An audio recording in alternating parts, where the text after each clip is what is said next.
డిన్నర్కి పిలిస్తే వచ్చా, నాకేం తెలుసు అని ఇన్నోసెంట్ ఫేస్ పెడుతున్నారు ఎంపీ పుట్టా మహేష్ యాదవ్. సానుభూతి సంగతేమో గానీ ఆయన పొలిటికల్ ఫ్యూచర్పై కన్ఫ్యూజన్స్ పెరిగిపోయాయి. నియోజకవర్గ ప్రజలను ఉద్దేశించి ఆయన చేసిన శుద్ధపూస డైలాగులను ఎవరు నమ్మబోరు అంటుంది అపోజిషన్ పార్టీ. ఇటు తెలంగాణ స్టేట్ని కూడా ఊపేస్తుంది డ్రగ్గు దుమారం.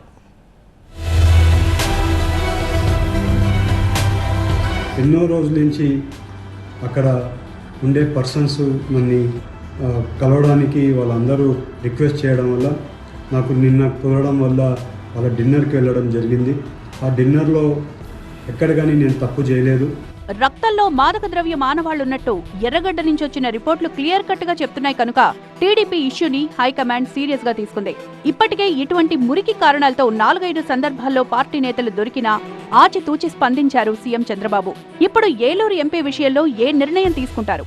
ఒక ఎంపీ ఒక పార్టీకి పోతే అక్కడ డ్రగ్స్ దాడులు చేస్తే తెలంగాణ రాష్ట్రంలో మన పార్టీ ఎంపీ ఉంటే ఆ ఎంపీని నీ కేసు తేలేంత వరకు పార్టీ కార్యక్రమాలకు దూరంగా ఉండని క్రమశిక్షణ చర్యలు తీసుకున్న నాయకుడి నాయకత్వంలో మనం ఉన్నాం. 5 రోజుల్లోగా స్పందించాలన్న షోకాజ్ నోటీస్ కు ఎంపీ పుట్టా ఏమని సమాధానమిస్తారు అనేది సస్పెన్స్ గా మారింది. అటు పార్లమెంటు సమావేశాల్ని ఆసరాగా తీసుకుని స్టేషన్ బెయిల్ మీద బయటున్నారు ఎంపీ పుట్టా మహేష్ కుమార్ యాదవ్. తుపాకీతో కాల్పులు చేశారే దుర్మార్గులు. ఇంత ఇంత ఇంత అడ్డదిడ్డంగా దొరికిన వాళ్ళ మీద చర్యలు తీసుకోవడానికి ఏమిటి? తీసుకోకపోతే 2 ముఖ్యమంత్రులు దీనిలో అంతర్భాగమైనట్లే.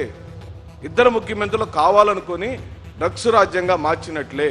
తెలంగాణలో కూడా పొలిటికల్ భూకంపం సృష్టిస్తోంది మోయినాబాద్ ఫామ్ హౌస్ కేసు.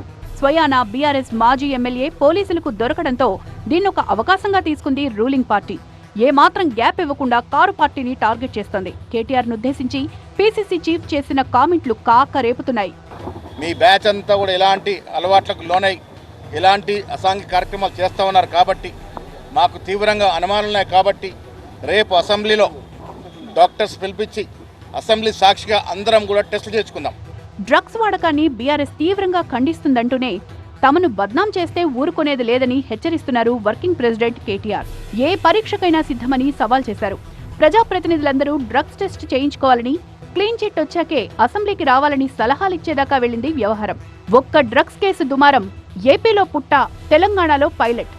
2 లీడర్లనే కాదు 2 రాష్ట్రాల్లో 2 పార్టీల్ని ఇరుకును పడేసిందా? అది లీడర్లెస్ పార్టీ, ఇల్లీగల్ పార్టీ.